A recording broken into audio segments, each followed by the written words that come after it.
أعوذ بالله من الشيطان الرجيم بسم الله الرحمن الرحيم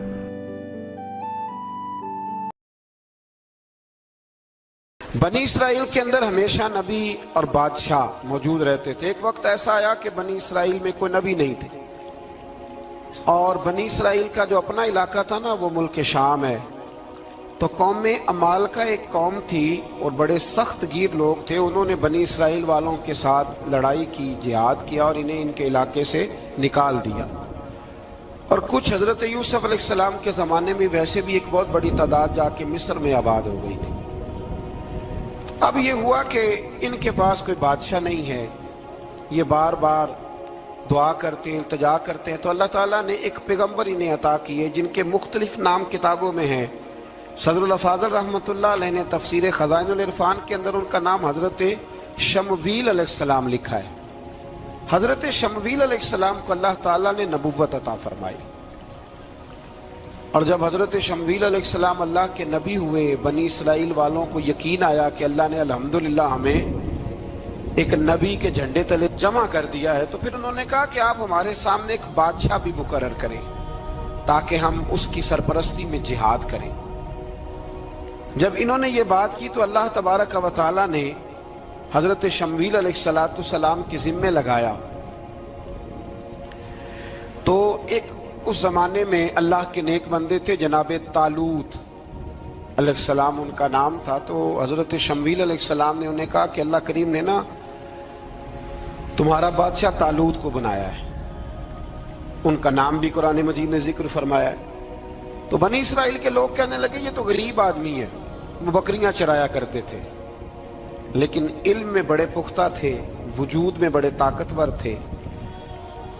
تو کہا کہ یہ تو غریب آدمی ہے، تو ہم تو زیادہ حق رکھتے تھے کہ ہمیں بادشاہ بنایا جائے۔ تو حضرت طالوت علیہ السلام کے بادشاہ بننے کے بعد حضرت شمویل علیہ السلام نے جو بات کی، اللہ کریم نے اسے قرآن مجید میں بیان فرمایا۔ رب فرماتا ہے بسطۃ فی العلم والجسم، اسے اس لیے تمہارا بادشاہ بنایا گیا ہے کہ اسے ہم نے کشادگی دی ہے، علم میں بھی اور جسم میں بھی۔ بڑے ماشاءاللہ موٹے تازے تھے، وجود بڑا طاقتور تھا۔ کچھ موٹے تازے ہوتے ہیں پر طاقتور نہیں ہوتے، موٹے تازے بھی تھے اور طاقتور بھی تھے۔ فرمایا کہ وجود میں بھی طاقت ہے اور علم میں بھی اللہ نے انہیں وسعت عطا فرمائی۔ تو بنی اسرائیل والے کہنے لگے جی نہیں جی کوئی بندہ اور آ جائے، یہ ہمارا بہت بڑا مسئلہ ہے نا جی، ہر ایک کی مرضی کی نہ تو بات ہو سکتی ہے اور نہ ہر بندہ ہر ایک کی مرضی پر پورا۔ کہنے لگے نہیں جی کوئی اور ہونا چاہیے تھا، ہمیں کیسے پتا چلے گا کہ اللہ نے مقرر کیا ہے؟ بڑی خاص بات ہے، اس کو سمجھیے گا، یہ سارا مضمون آپ کو ملے گا اسی پارے کے آخر میں، آپ پڑھیں گے نا جی تو یہ سارا مضمون آپ کو ملے گا، اور آپ اگر سرسری نظر سے بھی اس کا مطالعہ کریں گے نا، جہاں کے قرآن شریف کھول کے 15ویں سے 16ویں رکوع میں، آپ خوش ہوں گے کہ آپ کتنے اچھے نظریے اور عقیدے کے ماننے والے ہیں۔ تو جب کہا نا کہ طالوت کو ہمارا بادشاہ بنایا گیا تو دلیل کیا ہے، تو قرآن کہتا ہے کہ حضرت شمویل علیہ السلام نے فرمایا کہ تمہارا ایک تابوت تھا، ایک صندوق تھا تمہارے پاس، وہ صندوق تمہارا قوم عمال کا اٹھا کے لے گئی تھی۔ ان کے بادشاہ ہونے کی دلیل یہ ہے کہ اللہ تمہارا وہ صندوق تمہیں واپس کر دے گا، وہ تمہارا صندوق تمہیں واپس کر دے گا۔ اس صندوق میں کیا ہے؟ وہ حضرت آدم جنت سے ساتھ لے کے آئے تھے، اس میں تھا کیا؟ تو قرآن مجید کہتا ہے کہ اس کے اندر نا حضرت ہارون علیہ السلام اور حضرت موسیٰ علیہ السلام کے تبرکات تھے، تبرکات۔ کل میں ایک مولوی دیکھ رہا تھا بیچارہ، ایک بندہ نا مسجد نبی کے ساتھ غلاف اور شاید کوئی کفن تھا، وہ مسجد نبی کی دیواروں سے مس کر رہا تھا، تو وہ کہہ رہا تھا نہیں اس سے کیا ہوتا ہے، تبرک کوئی چیز نہیں، اچھے اعمال کی وجہ سے بندہ بخشا جائے گا۔ میں نے کہا تو مجھے ملے تو میں تجھے بخاری کھول کے دکھاؤں کہ حضرت عبد الرحمن ابن عوف جنہیں حضور نے قطعی جنتی کہا، حضور کے وجود پر کرتا دیکھ کے کہنے لگے حضور بڑا ہی سونا لگ رہا ہے، تو فرمایا تجھے چاہیے حضور مل جائے تو کیا ہی بات ہے۔ نبی پاک نے عطا کیا تو صحابہ کہنے لگے عبد الرحمن آپ کو تو ضرورت نہیں تھی، آپ کے پاس تو بڑے لباس ہیں، تو یہ کرتا حضور نے قبول کر لیا، کوئی لے کے آیا اور آپ نے مانگ لیا۔ تو وہ رو پڑے، کہنے لگے پہننے کے لیے نہیں مانگا، یہ حضور کے جسم سے لگ گیا ہے، میں نے کفن بنانے کے لیے مانگا ہے. تو کہتا ہے حضور کے تبرک میں خیر کوئی نہیں. پر آپ یقین کریں ان لوگوں پہ حیرانگی ہے. ہم نے بھی مرنا ہے نا جی، بڑی جلدی قبر میں جانا ہے، وقت کا کچھ پتہ نہیں، لیکن اتنے اندھے ہو کر لوگ چیزوں کو دیکھتے ہیں اور اس تیزی کے ساتھ گمراہی پھیلاتے ہیں. مجھے باقاعدہ کسی نے ویڈیو بھیجی اور کہنے لگا جی دیکھیں کتنی اچھی بات کر رہا ہے، لوگوں کو سمجھائیں. تو میں نے کہا نہیں، اس کو سمجھانے کی ضرورت ہے. اور میں نے اس کو دیکھا ہے، وہ جو لال رومال والا، میں نے دیکھا ہے وہ ڈھونڈ ڈھونڈ کے جاہلوں کو پکڑتا ہے، تلاش کرتا ہے، اور اگر کوئی مل جائے بات بتانے والا تو پھر وہ خود پکڑا جاتا ہے، اور کئی دفعہ پکڑا گیا تو نکل گیا ہے. اللہ تعالی ہمیں سمجھنے کی توفیق دے. ہم سیانے ہو جائیں تو یہ دور دور تک نظر نہیں آئیں گے انشاءاللہ. تو وہ تابوت آئے گا، بنی اسرائیل والوں سے کہا تابوت میں کیا تھا سن لو. اور یہ قرآن مجید ہے. آج میری ماننا یہ 15 سے 16 رکوع ضرور ہی پڑھنا کہ وہ آخر تابوت میں کیا تھا. کھولنا ذرا.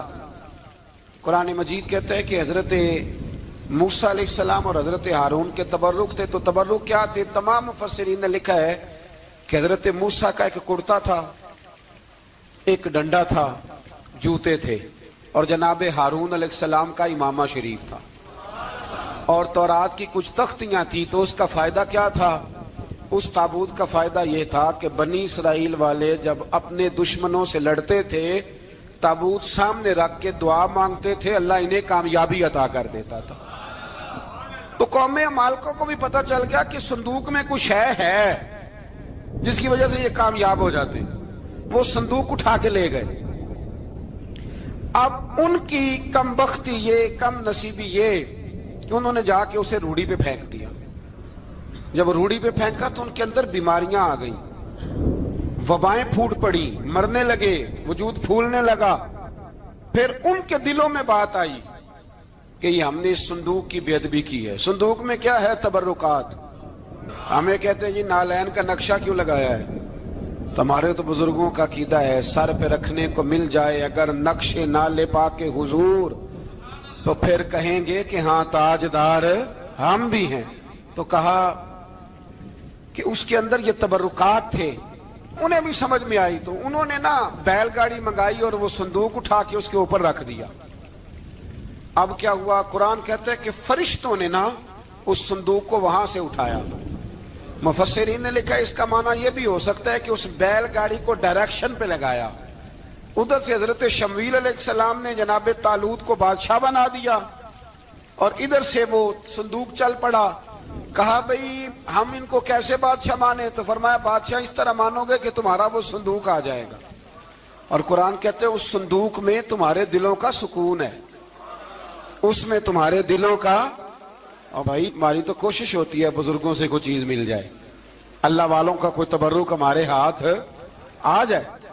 تو وہ صندوق آ گیا، یہ مان گئے. اب جہاد کرنے نکلے تو لڑنا تھا جالوت کی قوم کے ساتھ. وہ بڑا سخت آدمی تھا، 3 من سونا اس نے وجود پہ پہنا ہوتا تھا. اس کی قوم سے لڑنا ہے، ٹوپی بڑی تگڑی پہنی ہوتی تھی لوہے کی. اب کون لڑے؟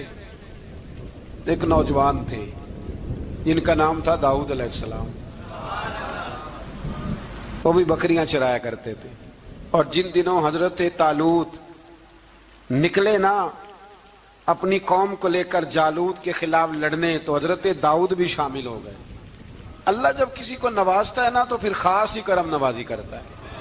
مفسرین نے لکھا جب یہ جا رہے تھے نا، وہاں جا رہے تھے تو رستے میں انہیں 3 پتھر مل گئے. انہوں نے وہ تینوں پتھر اٹھا لیے.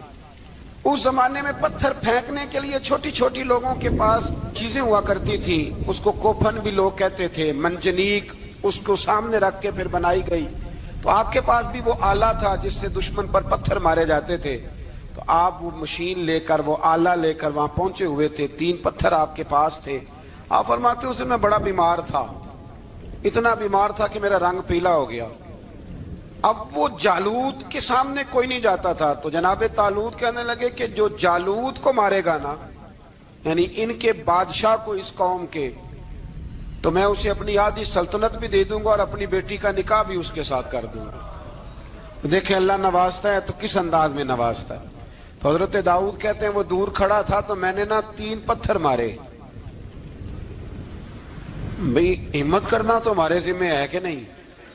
میری ملت کا جوان کہتا ہے میں نے کرنا کرانا کچھ نہیں، یعنی اگر آپ کہیں نا کچھ کرو تو پھر وہ کوئی کام کرنے کی مطلب معاملہ. وہ مجھے کل ایک سنگی کہہ رہے تھے، کہنے لگے جی اللہ کے فضل سے کچھ بھی نہیں کرنا پڑا، مرشد نے نظر کر دی. میں کہا میں ملن گی تو میں انہوں نے سمجھاواں گا کہ کچھ کرا کے نظر کریا کرو، کیونکہ میرے وہ دوست ہیں، میں انہیں جانتا ہوں. نظر میں بڑا کچھ ہوتا ہے، لیکن اللہ بھی تو بندے پہ بڑی نظر رحمت کرتا ہے نا. لیکن کہتا ہے 5 نمازیں پڑھ، رمضان کے روزے رکھ، زکوٰۃ فرض ہو تو ادا کر، یہ سارے کام کر، سچ بول، دیانتداری کر، پھر میں اپنے فضل سے تجھے جنت عطا کروں. تو یہ جو رویہ ہم نے بنایا یہ درست نہیں. تو فرماتے ہیں 3 پتھر میں نے مارے، اللہ نے اتنا فضل کیا کہ وہ بھی مر گیا، اور اسے چھو کے میرے پتھر آگے بڑھے تو اس کی فوج کے 30 آدمی بھی مر گئے. 3 پتھروں سے 31 بندے اللہ نے مار دیے. فرماتے اس لیے کہ ہاتھ میرے تھے اور طاقتیں میرے رب کریم کی تھی. تو حضرت داؤد علیہ السلام کے حصے میں جناب طالوت کی صاحبزادی بھی آئیں، آدھی سلطنت بھی آئی. کافی سال حضرت طالوت حیات رہے، پھر ان کا وصال ہو گیا تو ساری سلطنت حضرت داؤد کو ملی، اور پھر اللہ تبارک و تعالیٰ نے انہیں نبوت بھی عطا فرمائی. یہ دنیا میں واحد پیغمبر ہیں جو بیک وقت نبی بھی تھے اور بادشاہ بھی تھے. اور پھر اللہ نے فضل فرمایا، انہوں نے بڑی بڑی فتوحات کی. اور پھر حضرت داؤد کے صاحبزادے کا نام حضرت سلیمان علیہ السلام، پھر ان کے صاحبزادے کا نام حضرت. تو یہ ہوا کیسے؟ یہ سارا کچھ اللہ تبارک و تعالیٰ کے فضل سے ہوا، اس کے کرم سے ہوا. اب اس واقعہ سے ہمیں کیا پتہ چلتا ہے؟ ہمیں یہ پتہ چلتا ہے کہ رب جب فضل فرمائے نہ کسی پہ بھی، تو ہمیں اس بندے کو دیکھ کے راضی ہونا چاہیے، کوئی شکوہ نہیں کرنا چاہیے. اور دوسری بات یہ سمجھ لینا چاہیے کہ حکومتیں، مال، دولت یہ صرف سیاستوں سے نہیں ملتی، یہ خدا کے فضل سے ملتی. اور یہ بھی سمجھ لینا چاہیے کہ جو بزرگوں کے تبرکات ہوتے ہیں ان کی کیا ہی بات ہوتی ہے. چند باتیں ایسی تھیں کہ میرا دل کرتا تھا ان کو دہرایا جائے، اور خاص کر کے ان باتوں پر توجہ کی جائے. یہاں نا اللہ تبارک و تعالیٰ نے ان باتوں میں سے ایک بات کا ذکر فرمایا ہے. یہاں 207 نمبر جو آیت ہے نا اسی پارے کی، اس میں اللہ کریم نے فرمایا کچھ لوگ ایسے ہیں جو اپنی جانیں ہی اللہ کے حوالے کر دیتے ہیں. زندگی کا مقصد دین ہوتا ہے، لٹا دیتے. یہ نازل کب ہوئی؟ یہ آیت مبارکہ حضرت صہیب رومی کے بارے میں نازل ہوئی. حضرت صہیب رومی رضی اللہ تعالیٰ عنہ بڑے مالدار تھے. مکے سے جب چلے نا تو سارا مال مکے میں چھوڑ دیا، اس لیے کہ اللہ کے رسول مدینے چلے گئے. فرماتے ہیں پھر میں نے مال و دولت کی پرواہ نہیں کی، پھر میں نے یہ سوچا کہ میں نے اپنے حبیب کے پاس طیبہ کے لیے جب نکلا تو کفار نے، قریش مکہ نے روکا، ہم نہیں جانے دیں گے. تو حضرت صہیب رومی فرمانے لگے بھی سنو، میں کمزور نہیں، میں طاقتور آدمی ہوں، اور تم میں سے کوئی ایسا مائی کا لال نہیں جو تیر چلانے میں مجھ سے زیادہ سیانا ہو، تلوار چلانے میں مجھ سے زیادہ عقل مند ہو. جانا مدینے میں نے ہے. اب یہ ہے کہ تم بتاؤ میرے ساتھ تیروں تلواروں سے لڑو گے یا میں تمہیں ایک سودا بتاؤں گا، سودا کرو گے؟ قریش کہنے لگے سودا کیا ہے؟ کہنے لگے میرا بڑا مال ہے، میں مکے میں دفن کر کے آیا ہوں، تم مجھے مدینے جانے دو، میں تمہیں سارے مال کا پتہ بتا دیتا ہوں. ہزاروں لاکھوں میں تھا مال تجارت. دیکھیں جب صحابہ مدینے جاتے تھے تو کتنی قیمت دے کے جایا کرتے تھے. تم مجھے جانے دو، میں تمہیں وہاں کا پتہ بتاتا ہوں. انہوں نے کہا جی بات ٹھیک ہے، آپ پتہ بتا دیں. حضرت صہیب نے ساری زندگی کی جمع پونجی ہزاروں لاکھوں میں ساری دے دی اور مدینے کے لیے تیار ہو گئے. اللہ کریم نے اس بات کو بڑا ہی پسند فرمایا اور فرمایا وَمِنَ النَّاسِ مَن يَشْرِي نَفْسَهُ ابْتِغَاءَ مَرْضَاتِ اللَّهِ. فرمایا کچھ لوگ ایسے ہیں جو اپنی جانیں ہی بیچ دیتے ہیں اللہ کی رضا حاصل کرنے کے لیے، اپنی جانیں بیچ دیتے ہیں. نَفْسَهُ ابْتِغَاءَ مَرْضَاتِ اللَّهِ، اللہ کی رضا حاصل کرنے کے لیے اپنی جانوں کو بیچ دیتے ہیں. تو فرمایا پھر اللہ کیا کرتا ہے؟ فرمایا واللہ رؤوف بالعباد، پھر اللہ بھی اپنے بندوں پر بڑا ہی رحم فرمانے والا ہے. جب یہ سارا مال دے کے مدینے پہنچے نا تو ان کے استقبال کے لیے جناب عمر پہلے سے موجود تھے. حضرت عمر ریسیو کر کے نبی کریم کی بارگاہ میں لے گئے تو فرماتے ہیں حضور نے مجھے دیکھتے ہی فرمایا صہیب زندگی میں تم نے بڑی تجارتیں کی ہوں گی پر یہ جو تم نے سودا کیا ہے نا یہ بڑا ہی نفع والا کیا ہے. یہ جو سودا فرمایا یہ تو نے بڑا. تو دین کے لیے جب آپ کوئی کام کرتے ہیں تو یہ سودا بڑا نفع والا. ایک مضمون اور یہاں ہے 216 نمبر آیت میں, وہ بھی بڑا ہی سمجھنے والا ہے. اللہ کریم نے جب جہاد فرض کیا نا تو فرمایا کتب علیکم القتال, ہم نے تم پر قتل کرنا قتال کرنا فرض کیا ہے. فرمایا ہو سکتا ہے تمہیں یہ کراہت محسوس ہو, مشکل لگے, برا لگے. ایک بات جو آج کی نصیحت ہے اور مضامین قرآن جو ہم سیکھ رہے ہیں اس کے اندر سے ہمیں یہ خاص چیز ہے, اس کو سمجھنا چاہیے. اللہ کریم نے فرمایا کہ تم پر جہاد فرض کیا گیا ہے, وَهُوَ كُرْهٌ لَكُمْ, ہو سکتا ہے تمہیں ناپسند ہو. تو ایک نا ساری زندگی کے لیے ایک نصیحت کر دی. فرمایا وَعَسَىٰ أَن تَكْرَهُوا شَيْئًا, ہو سکتا ہے تم کسی چیز کو ناپسند کرو, وَهُوَ خَيْرٌ لَكُمْ, اور وہ تمہارے لیے اچھی ہو. اللہ اکبر. یہ وہ بات ہے اگر سمجھ میں آ گئی تو کلیجہ ٹھنڈا ہو گیا, زندگی سکون میں آ گئی. فرمایا ہو سکتا ہے تم کسی چیز کو ناپسند کرو اور وہ تمہارے لیے بہتر ہو. وَعَسَىٰ أَن تُحِبُّوا شَيْئًا, ہو سکتا ہے تم کسی چیز سے محبت کرو, وَهُوَ شَرٌّ لَكُمْ, اور وہ تمہارے لیے بری ہو, اچھی.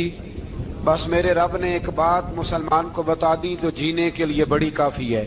فرمایا تم میرے اور میرے رسول کے حکم پر چلو. کیوں؟ اس لیے کہ واللہ یعلم وانتم لا تعلمون, اللہ جانتا ہے تم نہیں جانتے. ہمیں بے قراری زندگی میں اس لیے کہ ہم حقیقت پسند نہیں, ہم بہانوں میں, ہم ہواؤں میں جیتے ہیں, ہواؤں میں خیالات میں زندگی گزارتے ہیں. بڑا ٹائم پڑا ہے. مثلاً کتنا میرے رسول کریم صلی اللہ تعالی علیہ وآلہ وسلم نے ایک دن صحابہ سے فرمایا تمہیں حیا نہیں آتی؟ حضور کیا ہوا؟ فرمایا وہ والے مکان بناتے ہو جن میں تم رہ نہیں سکتے, وہ والا مال جمع کرتے ہو جو کھا نہیں سکتے, حیا نہیں آتی؟ عرض کی حضور حکم کریں. تو محبوب فرمانے لگے جوتے کا ایک تسمہ بند کرتا ہوں تو سوچتا ہوں دوسرا بند کرنے سے پہلے موت آ جائے گی. ایک سانس اندر جاتی ہے تو دوسرا آنے سے پہلے میں یاد کرتا ہوں کہ مجھے دنیا سے جانا ہے. تمہیں حیا نہیں آتی؟ وہ مکان بناتے ہو جن میں رہ ہی نہیں سکتے, وہ مال جمع کرتے ہو جو کھا. حقیقت پسند نہیں بھائی. ہم بہت سارے لوگ ہیں بڑی باتیں سناتے ہیں, بڑی.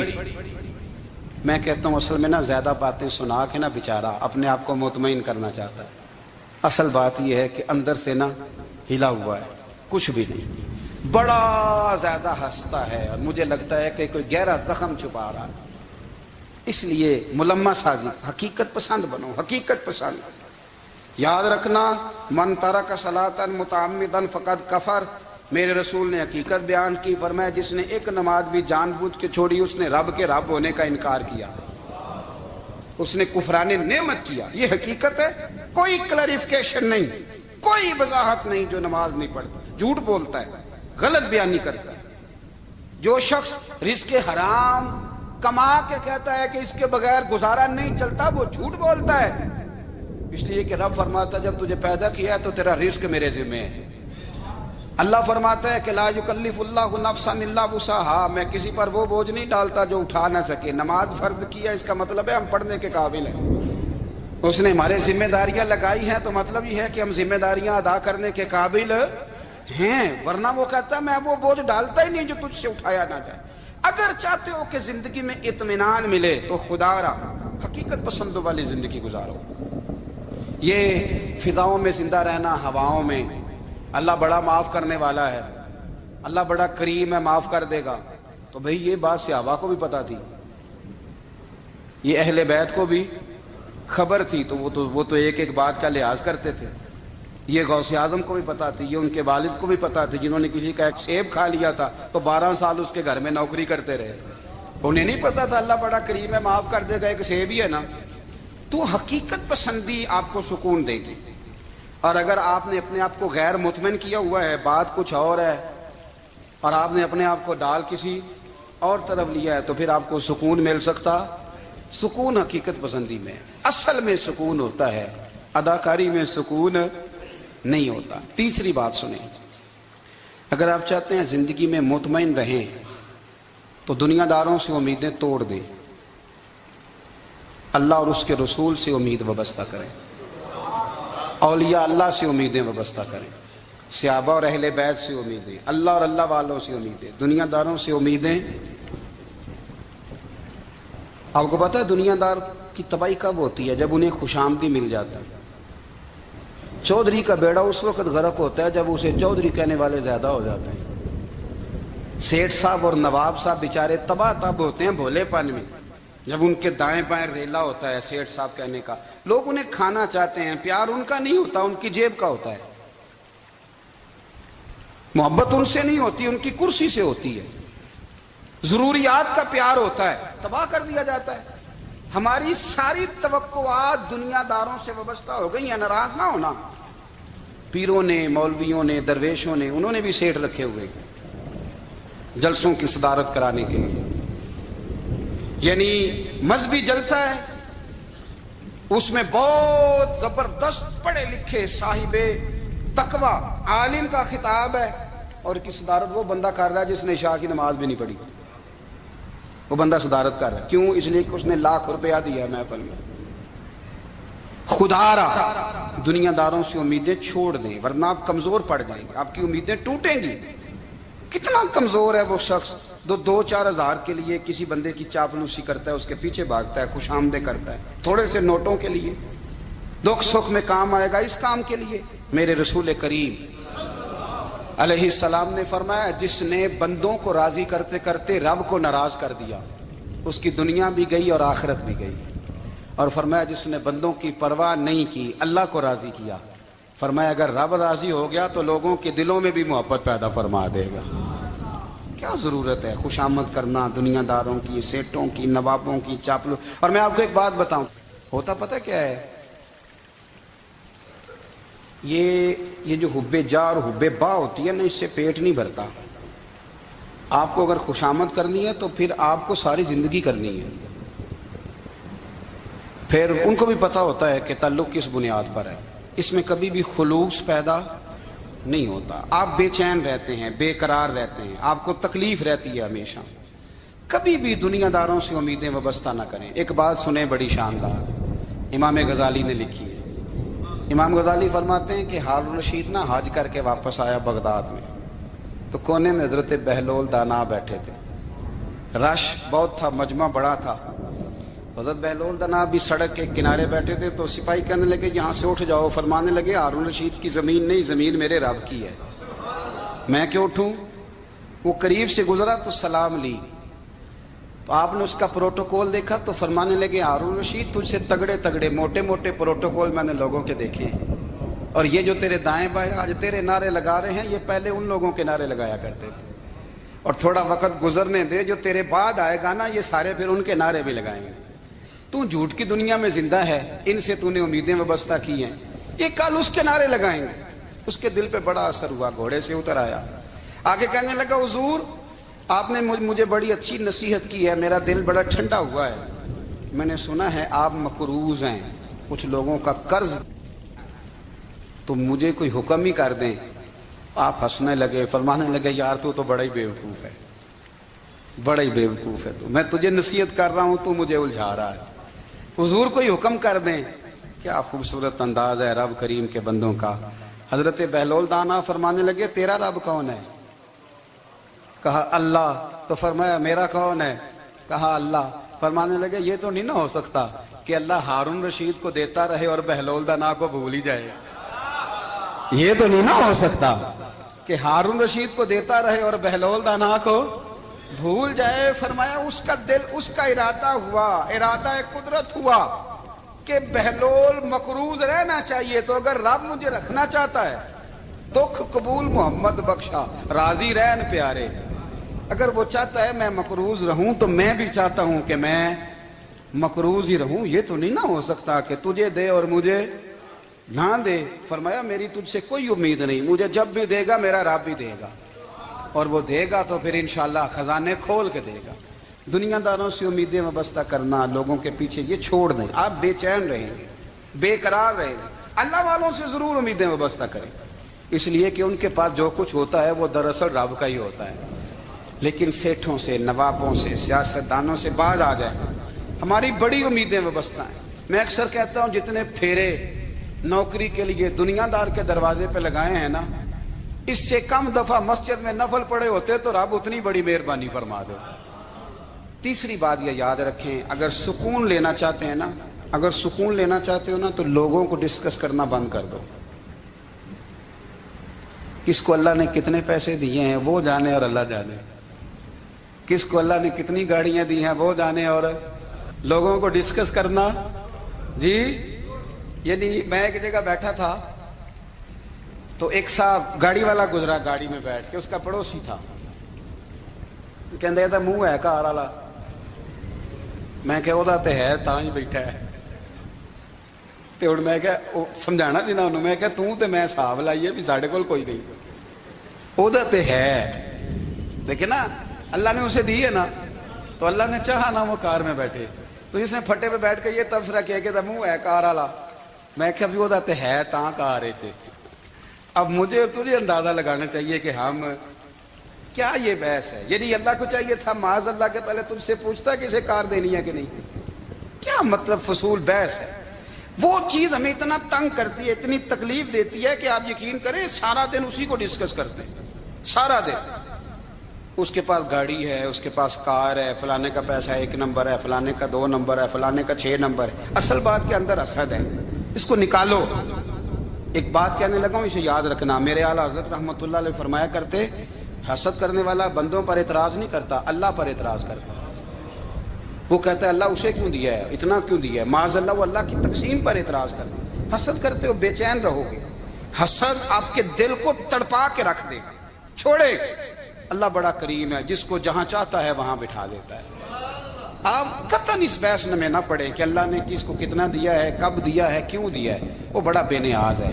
حسد آپ کو تباہ کرے گا۔ دنیا میں پہلا گناہ جو ہوا تھا وہ حسد تھا۔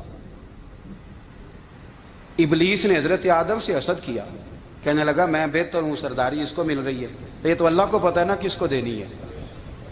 اور دنیا میں پہلا قتل حسد کی وجہ سے ہوا، حابیل قابیل کے درمیان حسد کا معاملہ تھا۔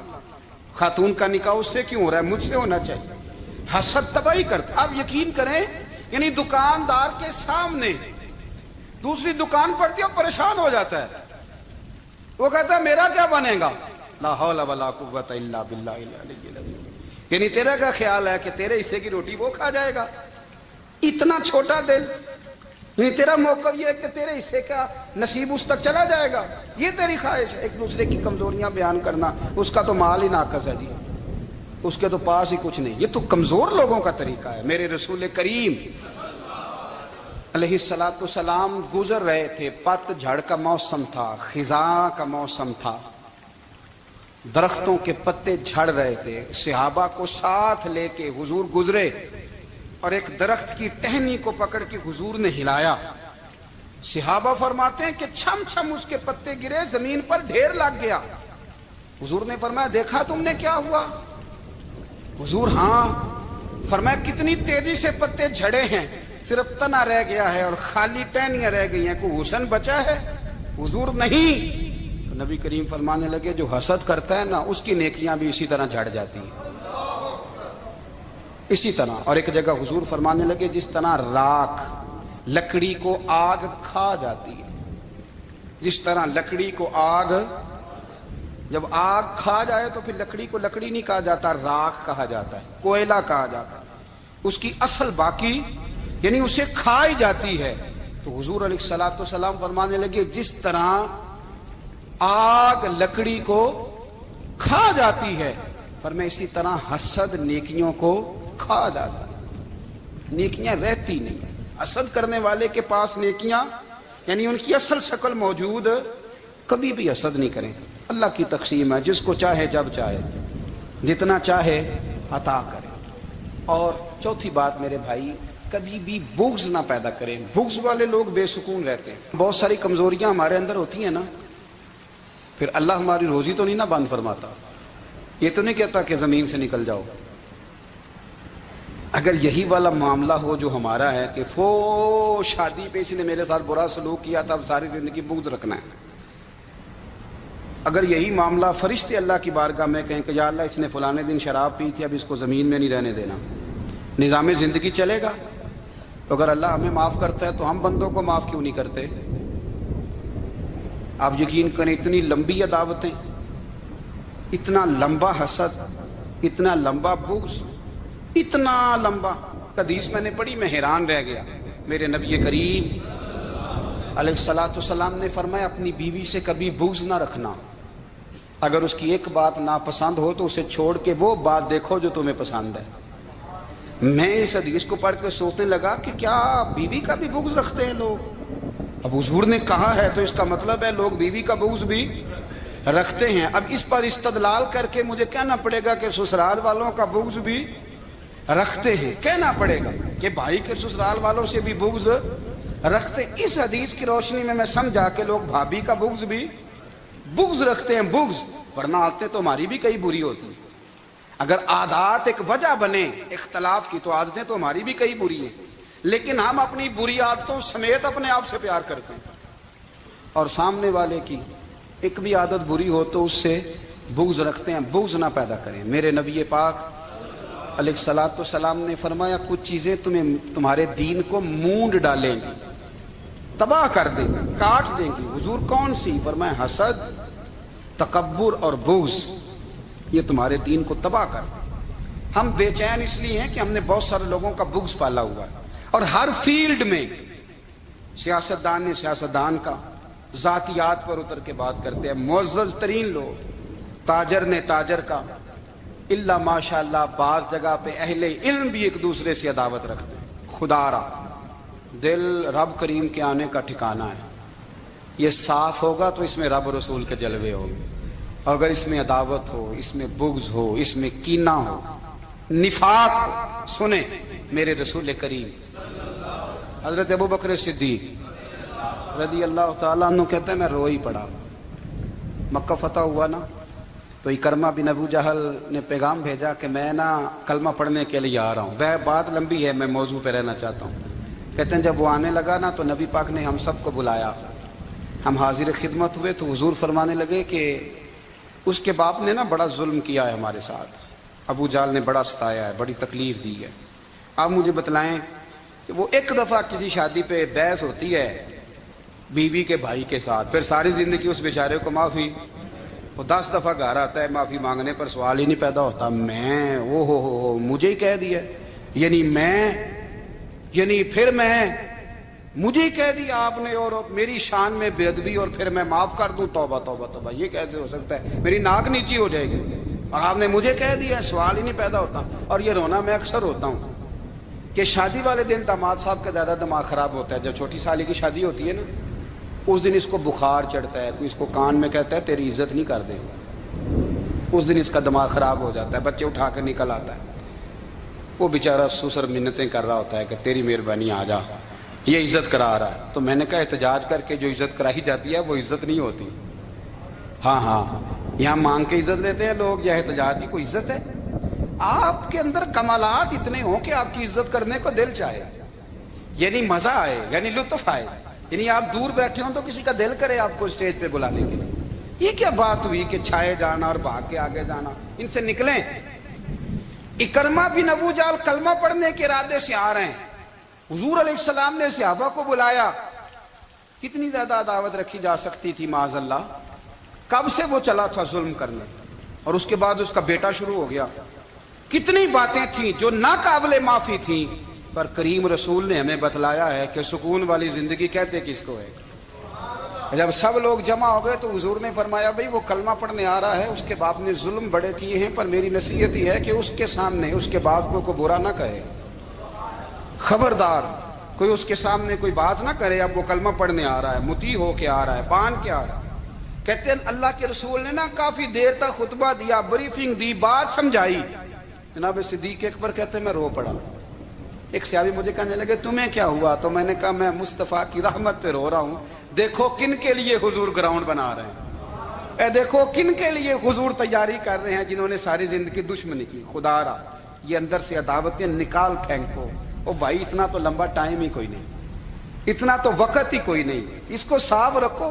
بندہ کوئی کر بھی گیا تو کوئی حرج نہیں. چنگی مندی سجنا کولوں 100 واری ہو جاندی, یار یاراں دا گلا نہیں کر دے. اصل پریت یار یاراں دا جڑا گلا کردا جے یار نہیں جی ہوندا. ہاں پکی بات, پکی پیڑی. میرا ایک سنگی مجھے آ کے آنے لگا فلانی جگہ بندہ یہ بات کر رہا تھا. میں کہ تو اوتھے ہی سے سوندا سے, تم ہی نال ہی سے. میرا تو سجن باس ہو نہیں سکتا. چنگی مندی سجنا کولوں 100 واری ہو جاندی, یار یاراں دا گلا نہیں کر دے. اصل پریت جنہ دی. ہاں جو بندے پھر ہوتے اس طرح کے ان کے لیے بھی میاں صاحب نے کہا ہے, ان کے لیے بھی میاں صاحب نے کہا ہے, ان کے لیے بھی آپ نے بات ارشاد فرمائی ہے. آپ نے فرمایا چنگا ہویا لڑ نیڑیوں چھٹا کتے عمر نہیں لنگی ساری. بے قدراں دی یاری کولوں توبہ لکھ لکھ باری. او چنگا ہویا لڑ نیڑیوں چھٹا کتے عمر نہیں لنگی ساری.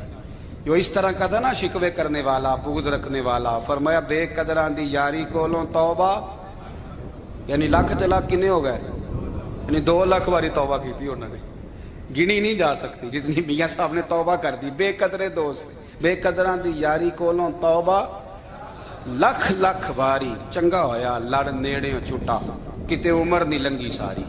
تو مہربانی کریں, ایک تو اگر آپ مطمئن رہنا چاہتے ہیں تو کبھی کبھی نا مست ہو کے ذکر الہی کریں. مست ہو, وہ والا ذکر نہیں جس میں آپ موبائل بھی دیکھ رہے ہیں اور کہانیاں بھی. میرے سامنے کو بندہ جمعے والے دن یا تقریر کے درمیان تسبیح لے کے بیٹھ جائے تو میں اس سے پوچھتا ہوں تو 2 کام ایک ٹائم جی میں پہ کرنا ہے. میری بھی بات سن رہے ہو, تسبیح پڑھی تو ممکن ہی نہیں. تسبیح تو تسبیح ہے, جب وہ ہوگی تو پھر کوئی اور کام سوال ہی نہیں پیدا. ایک تو ذکر کریں محو ہو, دوسری بات حقیقت کا سامنا کریں. آپ اگر مطمئن رہنا چاہتے ہیں تو حقیقت پسند بنیں. تیسری بات حسد چھوڑ دیں, دوسروں کو ڈسکس کرنا چھوڑ دیں. آپ یہ دیکھیں کہ اللہ نے مجھے کیا کچھ دیا, اس پہ راضی رہیں. اور چوتھی بات عداوت چھوڑ دیں, سینے میں کینہ چھوڑ دیں. آپ کی زندگی مطمئن ہو جائے گی, آپ خوشحال رہیں گے.